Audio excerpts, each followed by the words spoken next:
Godforsaken knowing, and behind all of it rested an underlying fear that I couldn't deny even in the trance Kayla had put me in. Relax. You're with me now. Relax, she'd said in a soft, almost comforting voice that I could still hear in the back of my mind. I ain't gonna hurt you, sugar. That's not in my best interest now, is it? She patted me playfully on the cheek before sitting back down in her metal interview chair. She glanced over at the camera in the corner of the room with disinterest before looking back at me. Do what I do long enough and you can always tell. I reckon she's had a few more days.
Staying there was another matter entirely.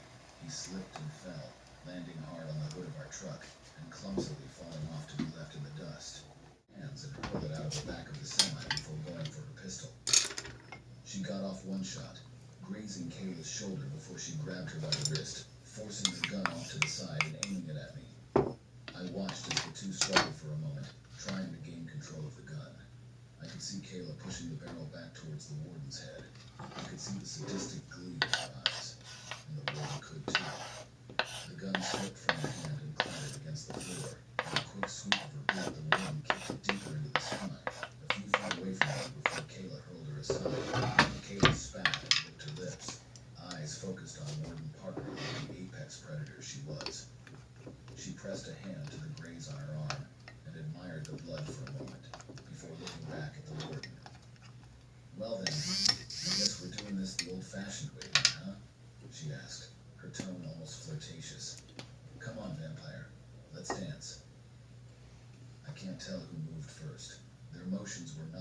blur as they came for each other with blinding speed. I could see the warden coming in high and Kayla coming in low. She drove her fist into the warden's stomach and hoisted her over her shoulder, dumping her onto the ground behind her. The warden recovered at the same time that he was awake, and they bore the exact same expressions on their faces. Dread. I snatched up the gun and took aim at Kayla. Her eyes darted over towards me and showed widening. I pulled the trigger and struck her in the shoulder. With a cry of pain, she fell backwards and placed her hand over the wound. On unsteady legs, I rose upwards and ran for the back of the semi. With Kayla down on the side, it almost righted itself before it tipped and skidded along the ground, kicking up dust as it did. And then there was nothing but silence. Warden Parker held up a hand to shield her eyes from the intense sunlight. She squinted as she tried to get a look at the crash, but it was hard to see anything amongst the dust. I'm sure that I saw the shape of old Vikram. Huh?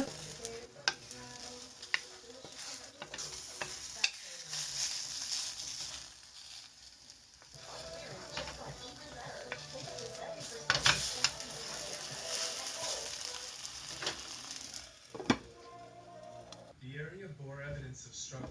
Deep claw marks throughout the trees along with traces of dried blood on nearby rocks. What kind of creature could do this? I was patience. The locals referred to it as the silent stalker, since it eliminated its prey stealthily. Its screams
as fast as managed.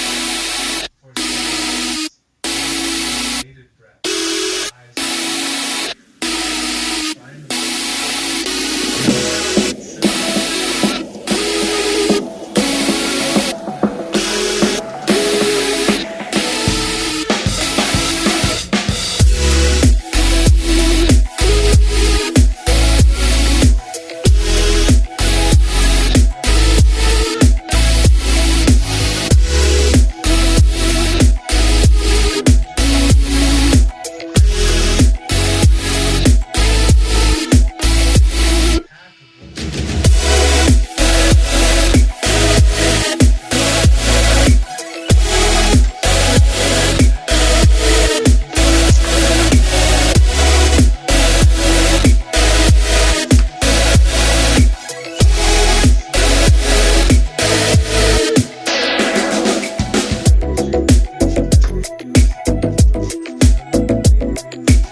obstructing any access to daylight. Normally, nature appeals to me, but today it incited a sense of dread. As an avid hiker born in Kansas who moved to Washington specifically for its picturesque land, we've got to leave now. What's going on? What did you see? Nature for a while. The monsters.